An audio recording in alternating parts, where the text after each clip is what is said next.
Hello friends, today we are going to discuss chapter 1 of our BFM. This is our BFM Macmillan book, and today our first chapter is exchange rate and forex business. This is our first chapter. Exchange rates and foreign business. Forex business. So in introduction, what is the exchange rate and what is the forex business? So name of our module is international banking. It means if you have any, say you are having some rupees and you want to go any foreign country for a trip or some another purpose. So if you are going to USA, then this you are having any rupees, that will not work there. You need dollar to do any type of shoppings, to stay in a hotel in USA. So for that purpose, you will go to any bank who is dealing in exchange. You will give rupee and they will give you dollar. But what amount of rupees you will give them and what dollars they will give you, that will depend on the rate. What is the rate? So here they have given one example. $1 is equal to 68.10. It means bank will give you $1 if you will pay 68 rupees 10 paisa. So this is a rate. This is called exchange rate. Exchange rate means I want to exchange my rupees with the dollar. You give me dollar, I will give you rupees, and a rate will be given. Bank will give you one rate, like $1 is equal to 68.10. So that is called exchange rate. In introductions, they have told what is exactly the word trade, import and export of commodities, cross-border movement of manpower and capital, travel and tourism, and export of services. Export means you are giving any services outside foreign. All necessities are form of exchange. Necessities the need for exchange of currency of one country to the currency of another. If you want to go outside, I told you, like you want to go USA, so what you need? You have to exchange your currency with that country where you are going to, where you are going for trip or some another tourism or travel, or cross-border movement of manpower and capital. Cross-border, you are going any other country you are going. Okay, so all these cases we need exchange of currency for one country with another country. So conversion of currencies from the currency to invoice to home currency of exporter will be required for all cross-border trades. So whatever trade, cross-border trades you are doing, cross-border trades means from one country you are going to sell your product to outside any other country. So there will be currency conversion. Means you want your fund in your home currency. See, if you are exporting something, say if you are exporting some machineries to some another country, say USA, okay, to some importer in USA, you are the exporter and that person importer in USA. So you want your money back. Sorry, you want the payment for your money. Which money? We are giving you machinery, so we want the payment. So we want payment in our country currency. So that currency, that person, that importer, he will transfer his dollar to rupee and he will give you. Okay, this can also be a case. Or he can also directly do payment in dollar. Your bank will convert the dollar and give you rupee. Okay, that will also be a case. So this is introduction. From this chapter, mostly you can expect numericals. Okay, so numerical will be given in the last. This thing you can expect. Mostly they are asking numericals from this chapter, exchange rates, and this we will discuss later on. Theory also we have to go through. So theory important, but numerical basically come from this chapter. So foreign exchange, what is the definition? It is defined in FEMA 1919 Act section 2. So foreign exchange, I told you, we have to exchange one country currency with another, that is called foreign exchange. Okay, so $1 is equal to 68.10, that is foreign exchange. In this book, a lot of theory is given that is not helpful for exams. So whatever important for our exams, that only we are going to discuss. So foreign exchange market. What is foreign exchange market? Foreign exchange market comprise a large spectrum of market participants which include individuals. So in foreign exchange market, who are the participants? That can be individual, business entities, commercial or investment bank and central bank. Okay, so these are the persons who are involving in foreign exchange market. So one by one they have told, they have mentioned clearly down here. So the World currency market is very large market with large number. So in currency market, or you can say foreign exchange market, there are large number of participants. So major participant is central bank. Central bank is the forex reserve. So in our country, in India, RBI is the central bank. So he is only having right of foreign to keep the foreign reserve. So he manage foreign reserve and using foreign currency to reduce volatility and smoothen out the value of. So this is the RBI responsibility. He has to manage the home currency, the value of home currency. Okay. Second is commercial bank. All commercial bank, they are offering exchange of currencies to their big and retail clients and hedging investment their own assets and liabilities on behalf of the clients, and also speculate on exchange rate movement in the market. So commercial banks also participant of our currency market. Investment fund and bank.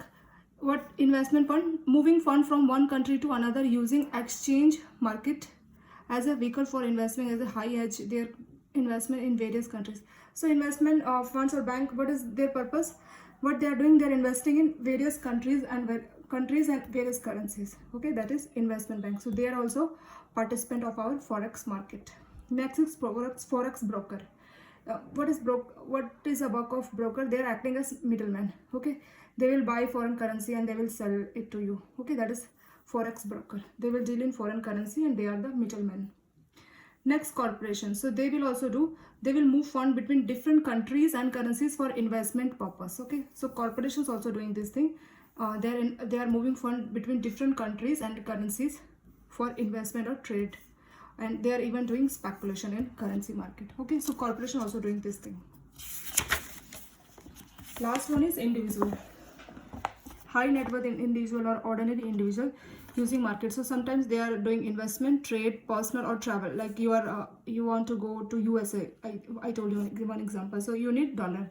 So individual also part of this forex market.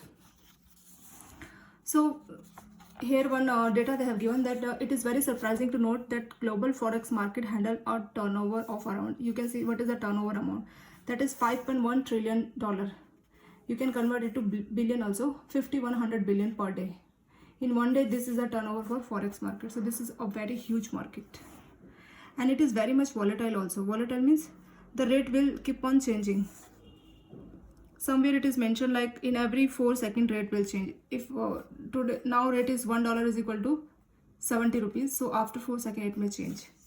Okay, it is very dynamic.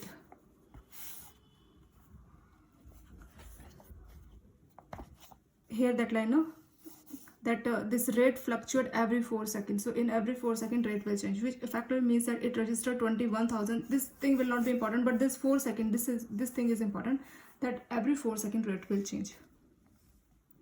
Okay, what is the characteristics of foreign exchange market? It is 24-hour market because it is worldwide. So it is 24-hour. In every country it will work, and it is 24-hour market. Or it is highly liquid, means you can sell and you can purchase anytime. It is very liquid. It fluctuates every 4 seconds. It fluctuates. And settlement affected by time zone factor. How settlement will take place, how you will get the fund. So time zone factor, that will affect. This market also affected by government policies and controls. They have mentioned here, but how government policies and control will affect, that is mentioned later on in this chapter itself. So here it is done. Now factor determining exchange rate. What are the factors that determine exchange rate? So first is fundamental reason. In fundamental reasons there are some points, and second technical reason also something is there. So one by one we will do. So first is fundamental reason. These are the reasons. So what is our heading? Factor determining exchange rate. I mean, what are the factors that will determine what will be the exchange rate? Okay, so I told like it will change every 4 seconds. So in our countries there are some fundamental reasons, there are some technical reasons that determine foreign exchange rate. So what are the fundamental? Balance of payment. Balance of payment means we are doing export or import with rest of the country. So what is happening in balance of payment? You are getting some receipt or you are making payment. If you are getting payment that is more than the receipt means whatever you are making payment. If payment is more than receipt means whatever you got, and payment means what payment you have done for import to that country. If you are doing import then to your country, you definitely have to pay that amount, that is your payment. Receipt means if you are exporting, they will give you money, they will give you foreign currency, that is receipt. If your receipt is more, means you will receive more than payment. If receipt is more, then there is surplus or home currency will appreciate, that will be stronger. And if it is deficit, deficit means you have done payment more than receipt.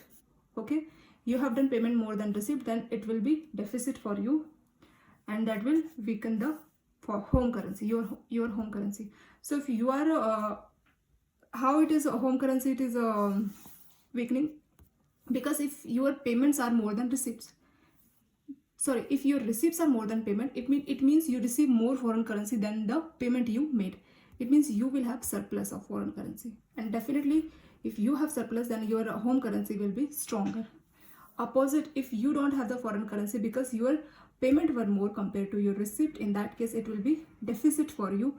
And because you have less foreign currency, because you paid more for more currencies and you had got less amount, so the difference is in negative, that is called deficit. So that will weaken your home currency also. So that is balance of payment. Second is economic growth rate. So what is the growth rate for a country? Sometimes some international agencies also saying that this is the growth rate for this country. So what is happening? Why growth rate is high? If you are having high growth rate, it means you are setting new plants, you are setting new units, or a lot of people are getting that work there, they are getting jobs there. So that means higher growth rate. So a lot of people's new investment, new machineries, or new setup, new companies is being set up in your country. So for that purpose, sometime for fulfillment of raw materials or something, you are importing that thing from another country. So it means higher growth rate means more job opportunities for the people, and new companies will set up, and possibly for raw material of that companies you need some import from another country. So your import will increase, and a higher growth rate led to rise in import and fall in the value of home currency. So if your import is more, what is the meaning of import? Import means we are purchasing raw materials from foreign country, so they will ask that give us payment in our currency only. You are purchasing from USA some raw materials, so USA, that person in USA will say, I'm giving you raw material, I want money in my currency, in dollar. It means you will go to bank, you will go to bank and you will give rupees, and you will tell that this much dollar payment I have to do because I have done import of raw materials. Then from your bank, foreign currency will go out. So if foreign currency is going out, definitely it means the value of your home currency will decrease. Okay, and vice versa. Vice versa means if, that's why government is giving many concessions to export. Why not import? Exporters, bank is government making that much policies, and RBI, they are giving many benefits to exporters.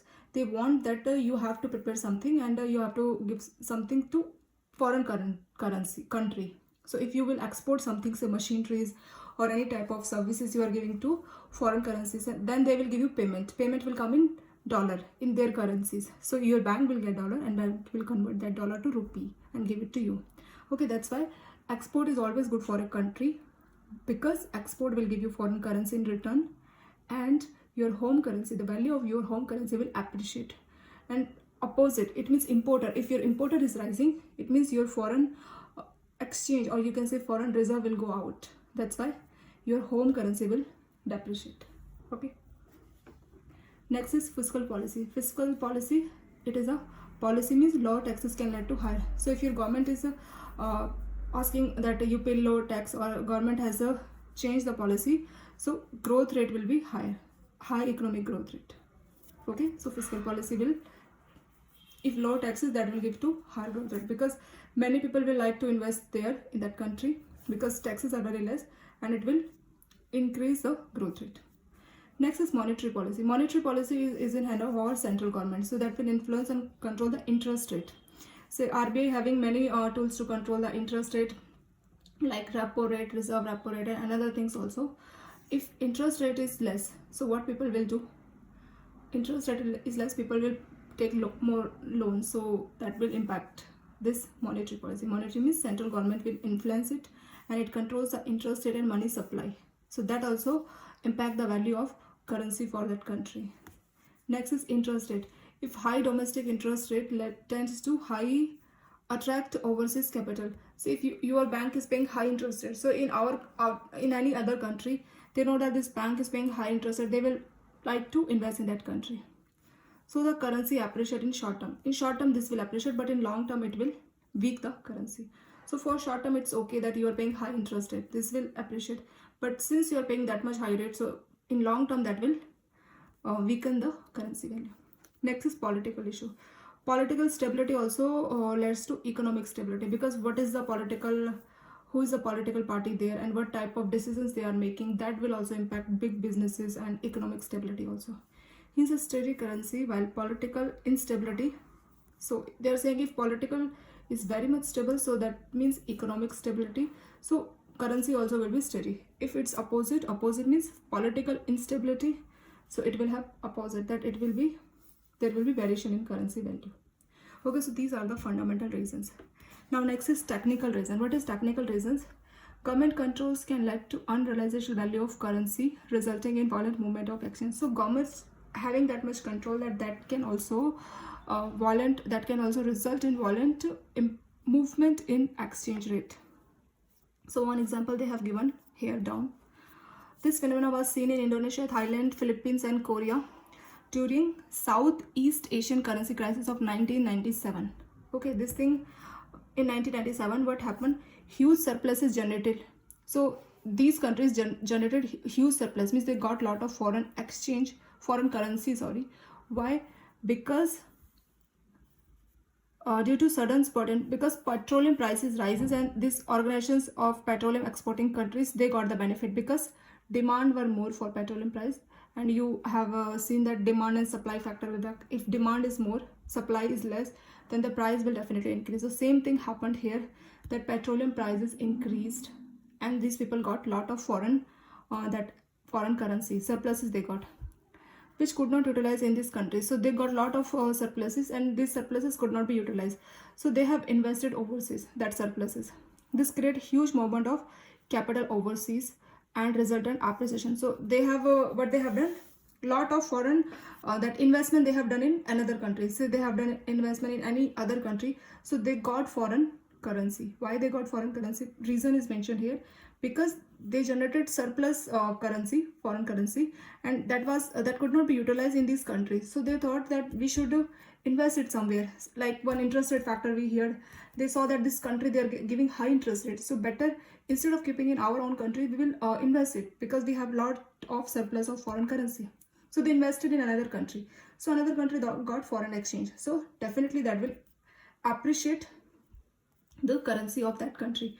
Here we have seen one example also, like if in export what happens, we are supplying any machineries, any services to any foreign currency, and in return they are giving us foreign exchange, so that will appreciate currency value, our home currency. Same thing is happening here, but the difference is here we are not going to export anything, but here reason is different. What is the reason?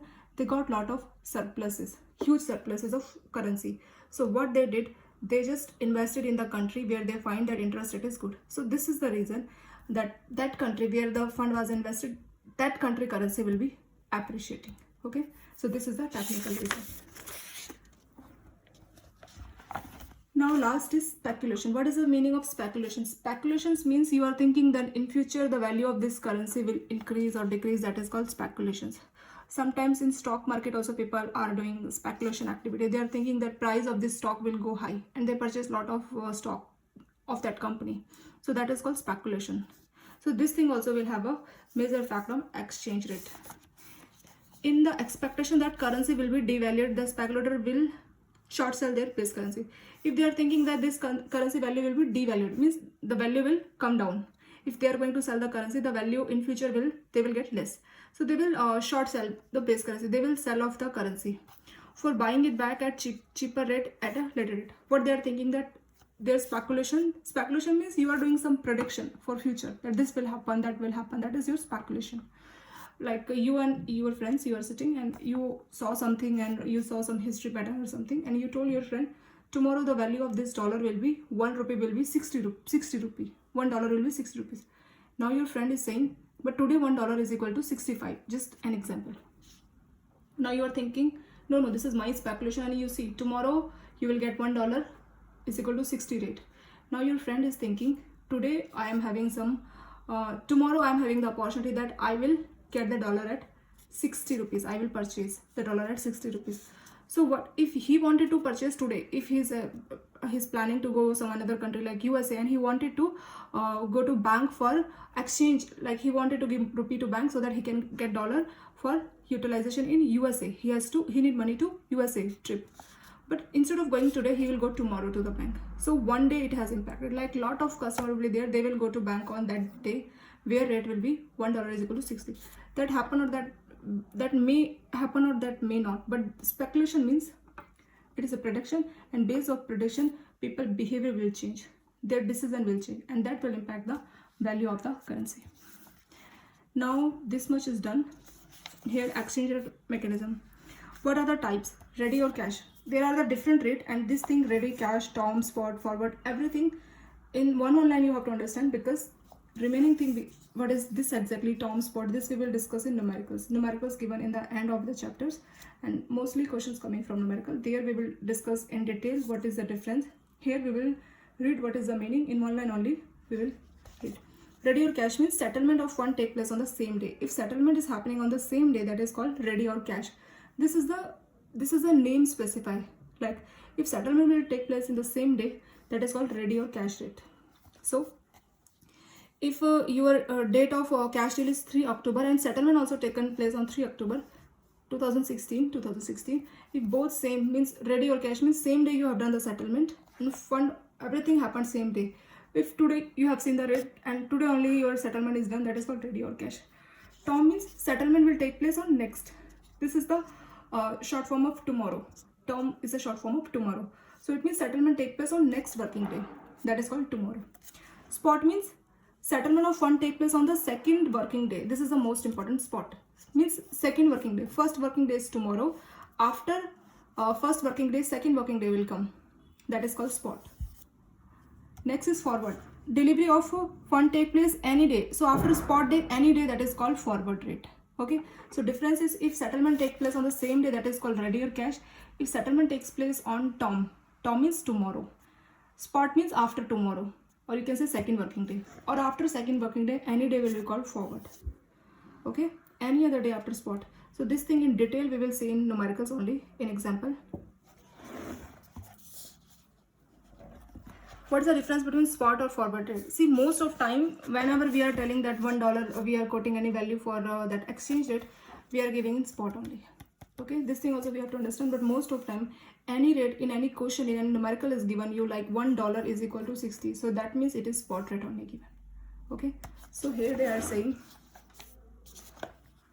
spot and forward rate. Spot rate means any rate will be given in question that will be in spot. You can say this is generalized or it is a benchmark. Generally bank are using this rate. If any rate is given by bank, it means that is spot rate only. Forward means future rate. They have mentioned if anything will be given, that will be spot, or on the other hand, when the delivery of currencies take place at a date beyond the spot date. So beyond spot date, if any currencies delivery of currency taken place beyond spot date, what is the definition of spot date? Means beyond 2 working days. So beyond spot date or beyond 2 working days, it is called forward transaction. Okay, so after spot it will be forward. What is forward margin and what is forward margin? Means premium and discount. Premium means today $1 is equal to 70, tomorrow $1 is equal to 80. So that is called premium. Premium means in future the value of currency will be higher. It will be in premium. Premium means costly. So today $1 is equal to 70. It means you will go to bank and you give to 70 rupees, bank will give you $1. But tomorrow if you go to bank and you will give 70 rupees, bank will say no, today rate is $1 is equal to 80. Give me 10 more rupees, then only I will give you $1. It means rate has increased. That is called premium. Premium quality is, that is high quality. So something which is costly, high, that is called premium. So if $1 is equal to 70, tomorrow $1 is equal to 80, it means we will say that dollar is in premium. And what is the meaning of discount? Discount means today $1 is equal to 70 and tomorrow $1 is equal to 60. The value of dollar has come down. That is called discount. This thing all spot, forward, premium, discount. In numerical it is clearly mentioned. And this term we should know that what is premium, what is discount. Without this you cannot do the numerical which is given in this chapter, and numerical only they are asking mostly from this chapter, and many numerical they are asking 6 to 7 to 8 marks can be come from this chapter. This is very important chapter. Okay, so premium mean in future currency will be higher rate, and discount means in future currency will be at lower rate, that is called discount. So if tomorrow you will go to bank in case of discount and you are giving 70 rupees, bank is saying no, you had paid extra, you take 10 rupees and give me only 60, then I will give you one discount. Sorry, then I will give you $1, that is called discount. Same thing they have told here. Now what is a direct quote and indirect quote? Direct quote means if you are saying something, if any customer has come to you, or you are sitting in the counter of any bank who is taking place this exchange business. So if you are saying that $1 is equal to 68 rupees 10 paisa, or $1 is equal to 70 rupees. So this is called under direct quote. Local currency is variable. Say in India $1 is equal to, local currency is variable. Local currency means our home currency. Variable means that will change, but that another rate won't change, that will be common. The rate are called direct rate, as rupee or foreign currencies on the under indirect quote. See, in direct quote what will happen? $1 is equal to 68.10 paisa. So under direct quotes the local currency is variable. Say in India. In India what you will say? We will say $1 is equal to 70 rupees. Many examples I told you. There we are saying like $1 is equal to 70, 60. So this USD will be same. This will be common, like 1 unit. This will be common. This will only change. Home currency. $1 is equal to 70. Tomorrow $1.80. Day after tomorrow $1.65. So it means only that rupee only changing. The dollar is the common. This is called direct. Indirect is opposite. And in indirect what will happen? On the other hand, under indirect method the local currency remain fixed. In indirect what will happen? Local currency will be fixed. So say you are saying 100 rupees. 100 rupees is equal to how many dollars? So this value will only change.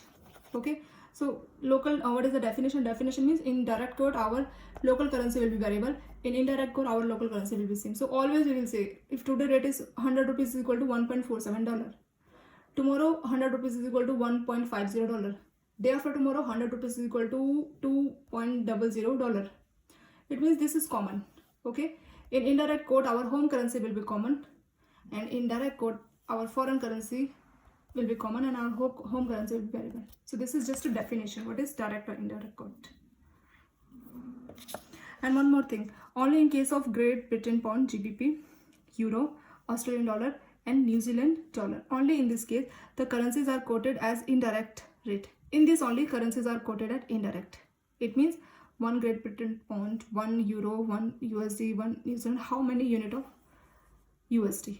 Okay, in this only they are taking USD as indirect. In remaining cases we are taking it direct quote. What is cross rate?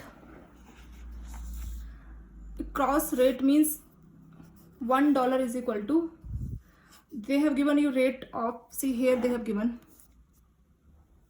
cross rate means more than two rates, like A divided by B some value is given, B divided by C some value is given, then A divided by C, what is the value? In 10th or 8th, 7th classes one maths question will be there, no? A by B is equal to 2, B divided by C is equal to 3, then A divided by C, what is the value? That is called cross rate. In this also, instead of A divided by B, they have given like USD by INR, this is the rate. Great Britain pound by USD, this is the rate. So Great Britain pound by INR, what is the rate? So USD, they have to cancel the USD, then you will get the rate. So how you are going to do? All numerical, what is the basic, this video especially for your theory. So any numerical I want, numerical from basic, everything, this thing, like how they are taking this rate, how they are doing calculation, everything I will tell you when we will start our numerical portion. In this theory portion, I'm not going to tell you that how this rate is and what is this, how to write this. Okay, so this thing we will start in our next part, that is our numerical part.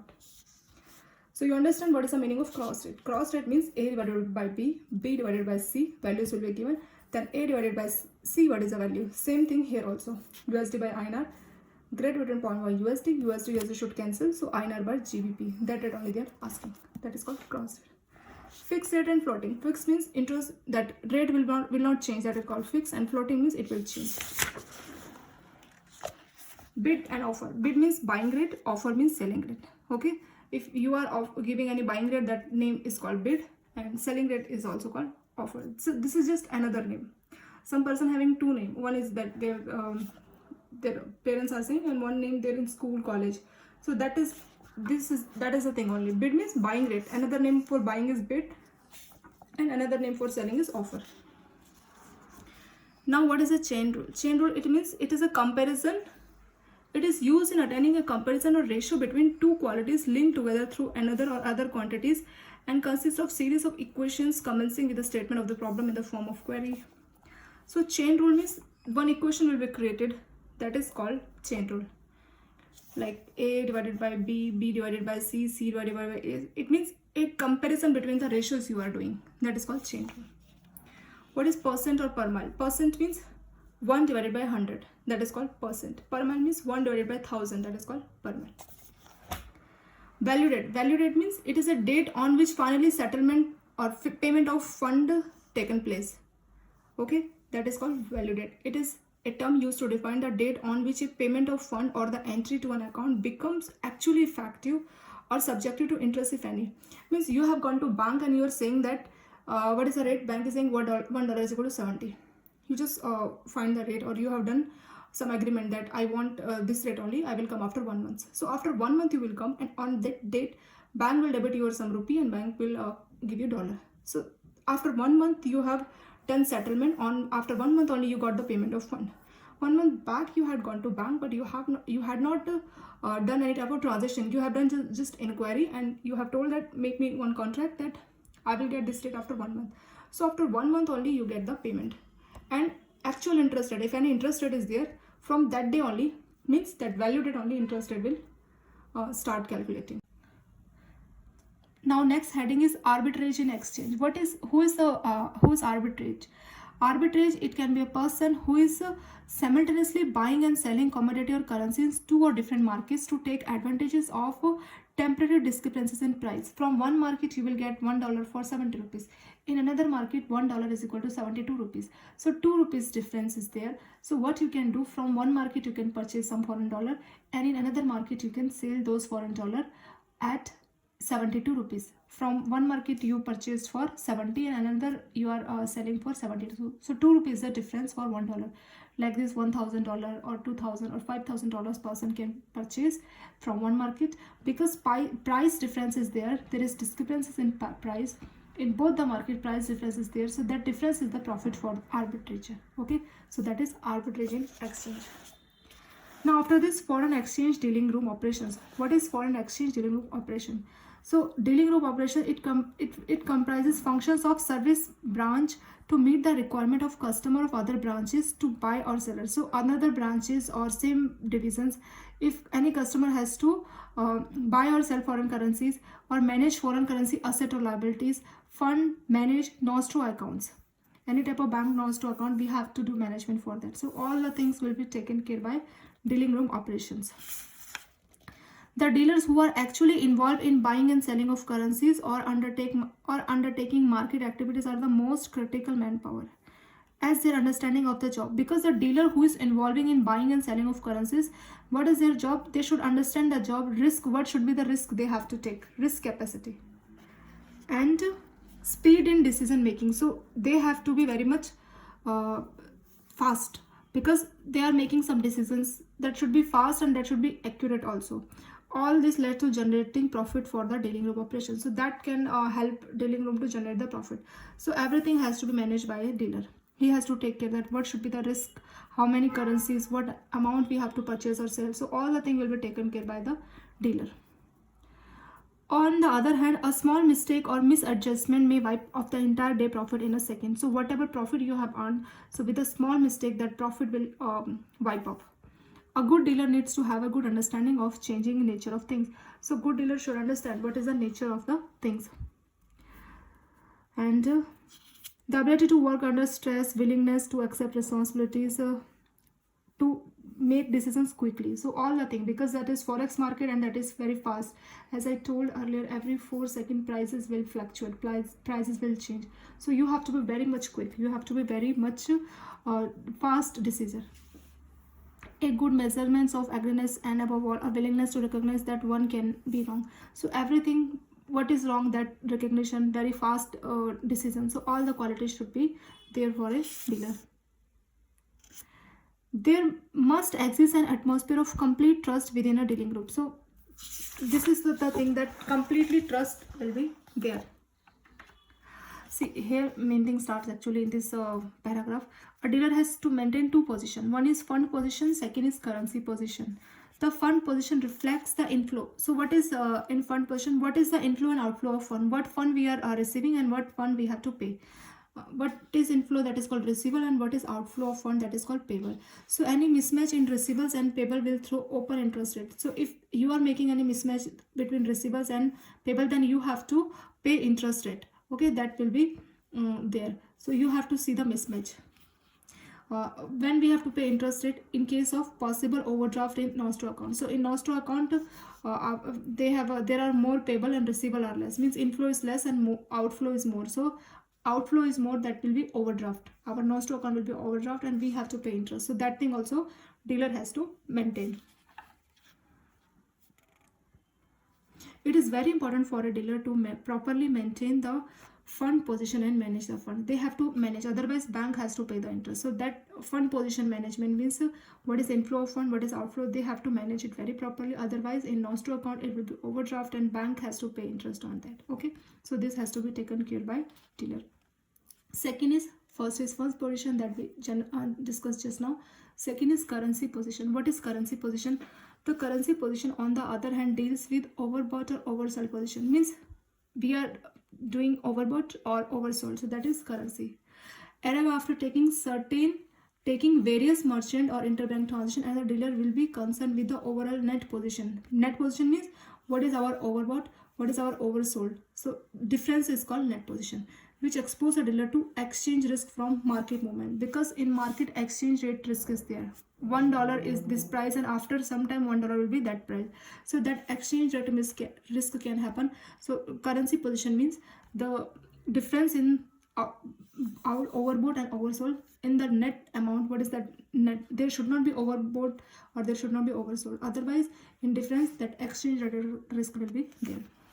The other part of dealing group is called back office. So back office is the other part of dealing group which take care of processing of deals. So back office in generally bank, what type of back office is there? They will do processing of deals, accounts and reconciliation. Reconciliation is they will match the balance. So all this type of function will be taken care by back office.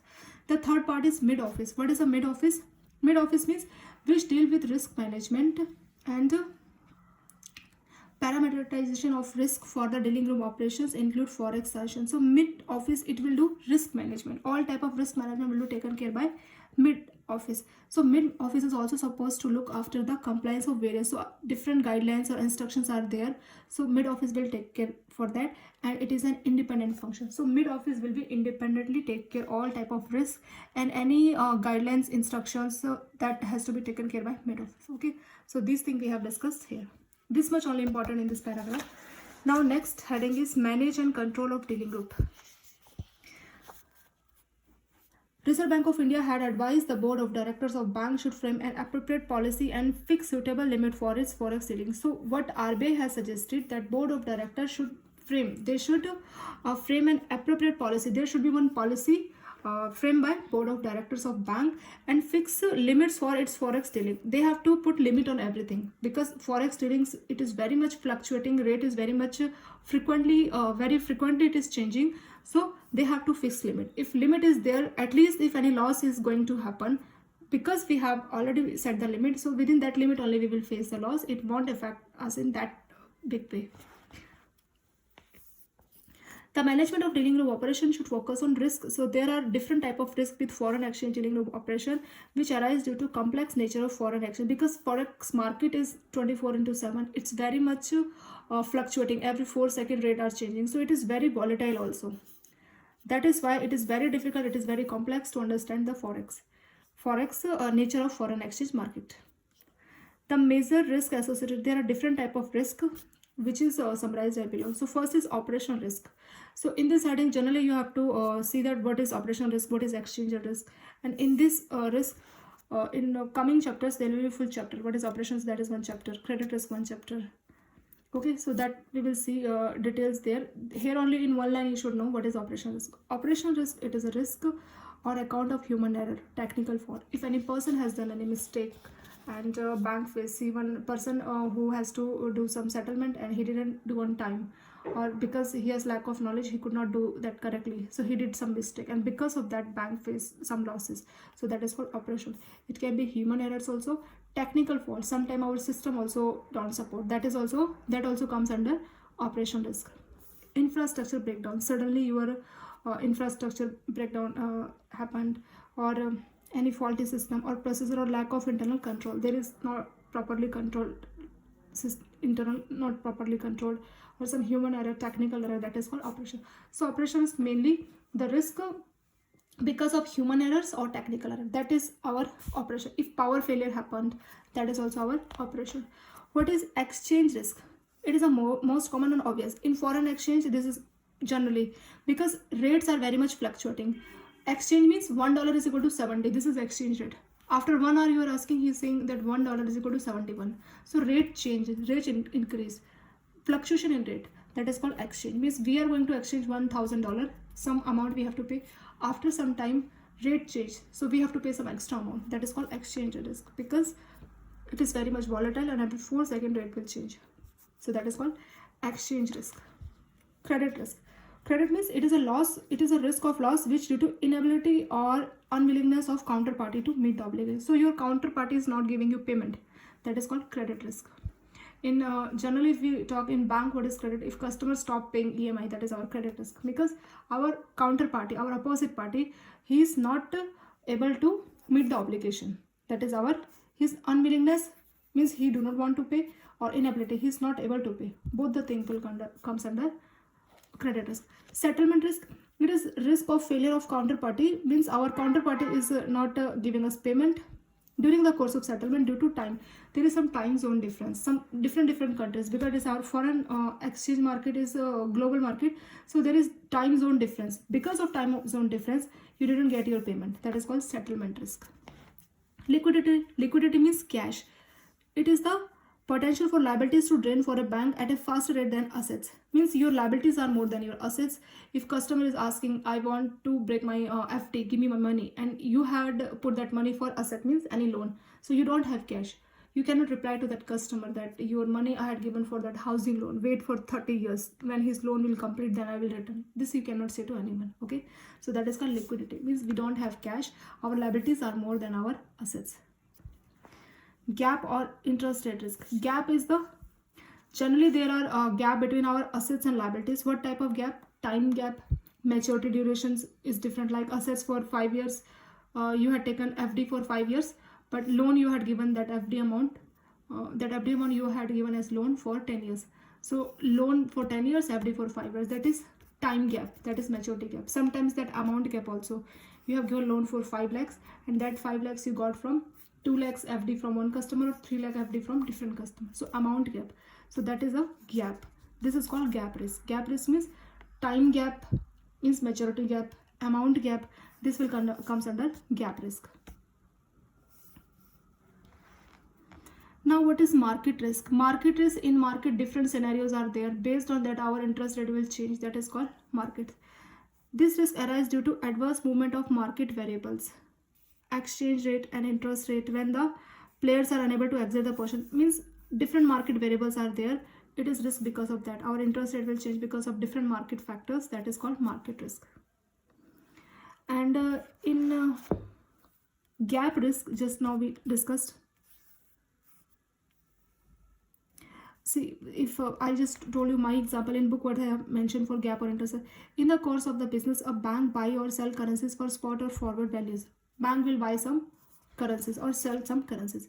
It may not always be possible for the bank to match its forward purchase or sales. Means whatever bank is buying and whatever bank is selling, that always cannot be matched.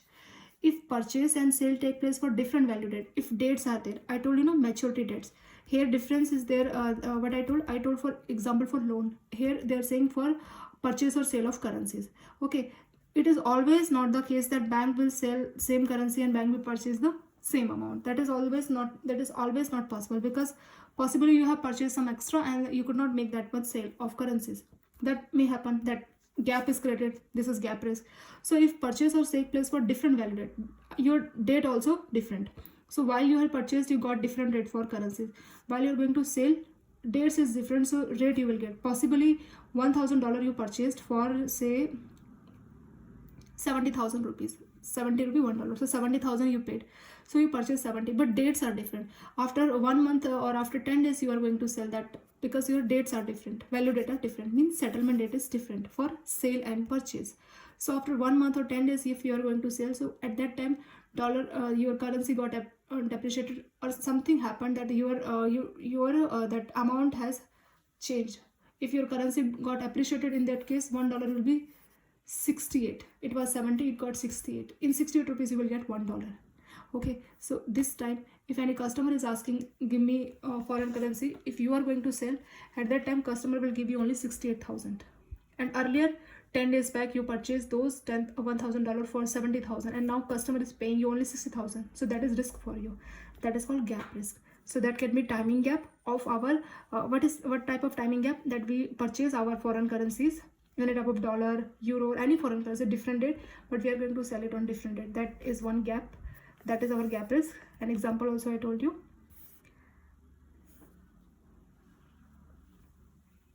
Okay, so that is our gap risk. Market is also different. Market parameters are there. Based on that our interest rate is changing. That is called market risk. What is legal risk? Against a counterparty, you are not able to enforce the contract. Any contract you did, but that is not enforceable in any legally that was not a correct contract. That is called legal risk. Systematic risk. What happens? Major fact. If any big bank failed, because of that small bank will also face, because fail because they had given loan to each other. Bank also giving loan to each other. So that is called systematic. This risk is the possibility of a major bank failing. Any big bank will fail, and then resultant losses to counterparties reverberating into a banking crisis. So what happens? Generally a big bank fails, so small bank also dependent on that bank, and that bank will also start failing. That is called systematic. Entire system will fail. Next is country risk. Country risk means different countries having different guidelines. So it is a risk of counterparties situated in different country. So your counterparty is not from this country, that is from another country, and that counterparty is not, he is unable to perform its part because part of contractual obligations, despite, means he is willing to complete the contract, but his local government regulation or political or economic stability in that country, that is not allowing that person. That is called country risk. Country risk, so understand that person, see, you have done any contract for sale or purchase of some currency, or some contract you did for any person who is not in your country, he is in USA. In USA at that time, that person is willing to complete the contract, he is willing to make you payment or whatever contract was there, but that local government, their political instability is not allowing you to do. You are willing, but your country condition, their political instability is not allowing you. Some regulations, your local government has put any regulations that you should not do that much export or anything, any type of regulation if that country has put.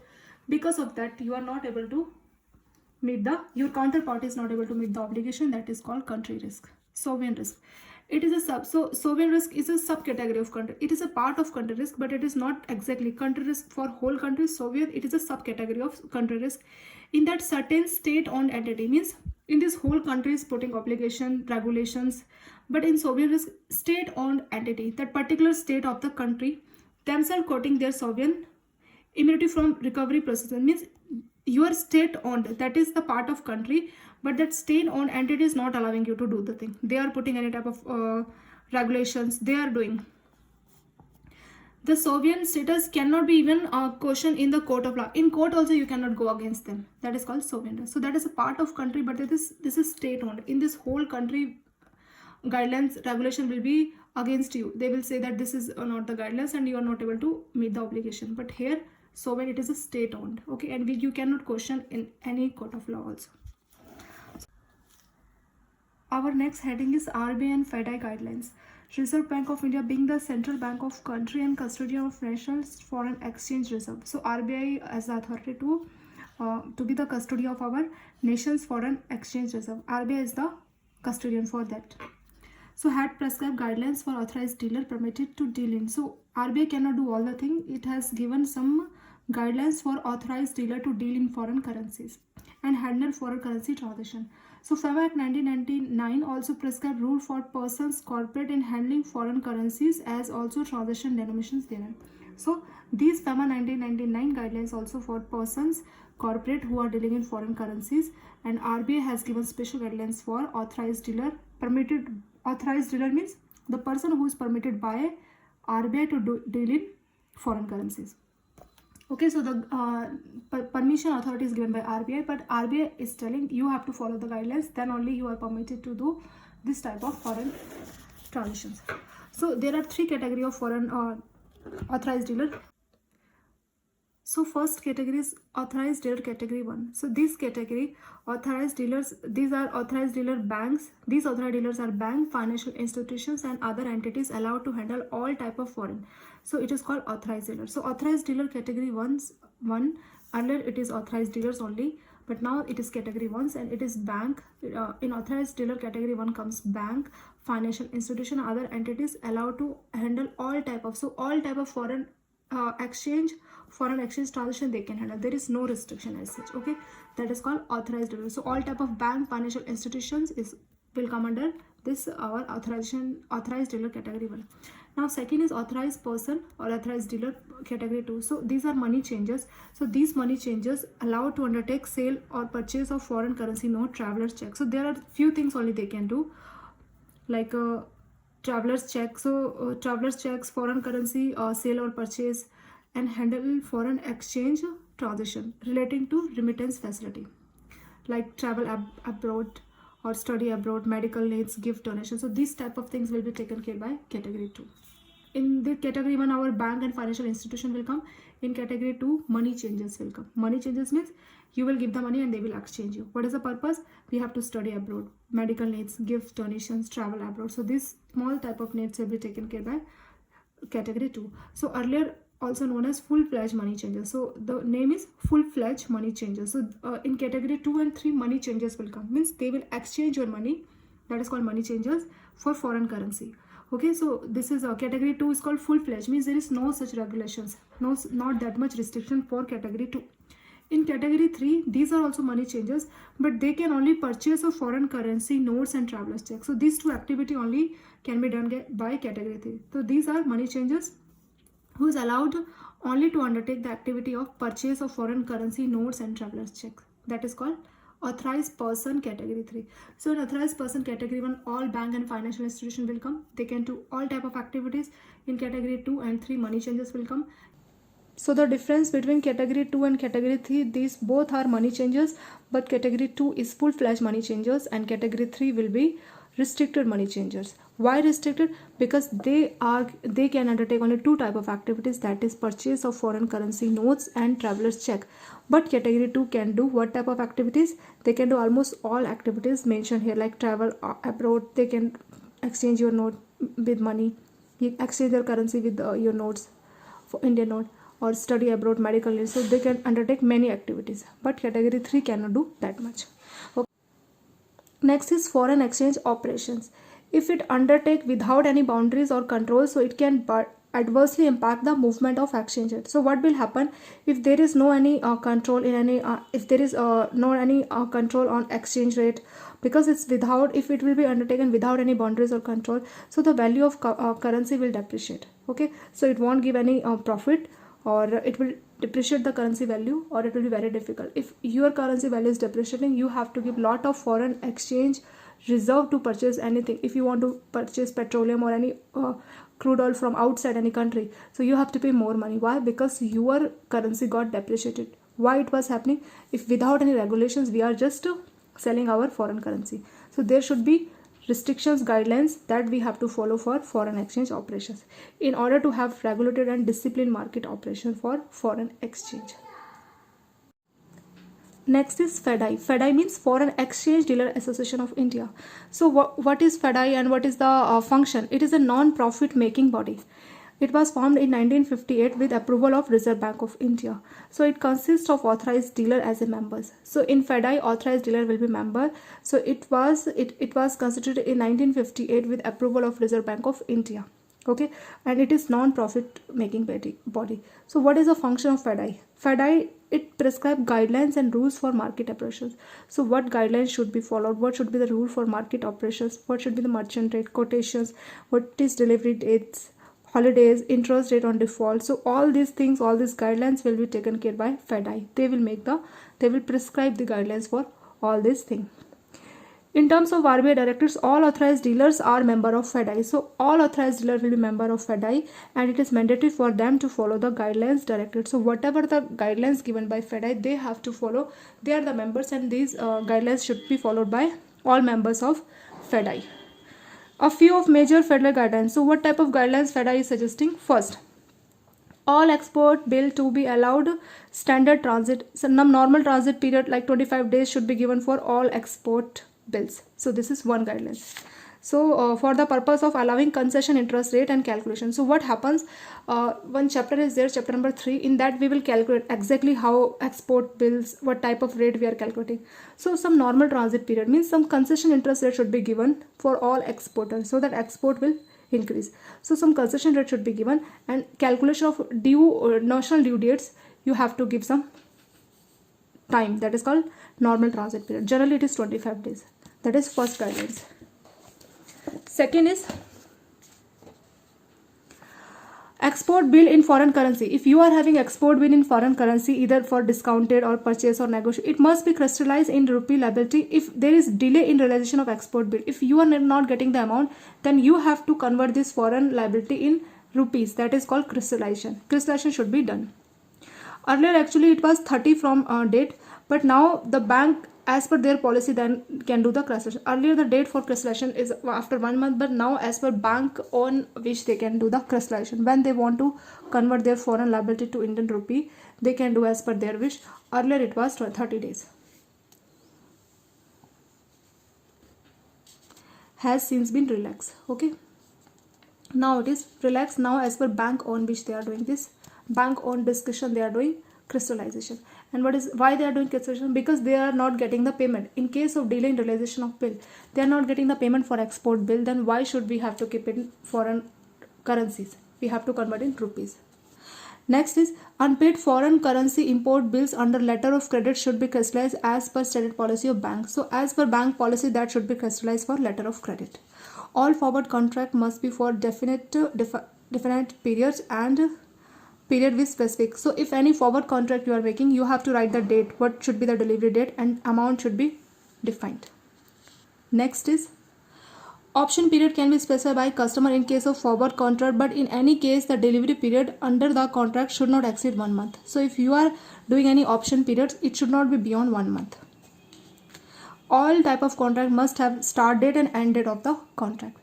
What is cancellation? If you are making any forward contract cancellations, so you have to do all contracts which are matured and have not been picked up should be automatically cancelled on the 3rd working day. So after maturity, 3rd working day, it should be cancelled.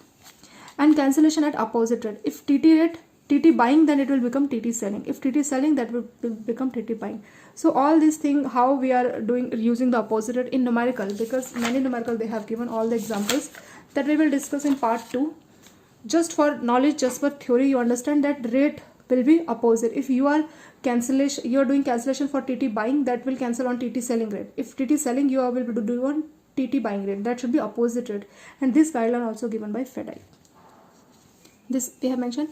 In event of delay in payment of foreign currency fund interest, if you are making delay for payment, then 2% extra you have to pay. Then specified rate by defaulting bank. The bank who is doing default for payment, they have to pay interest 2% extra.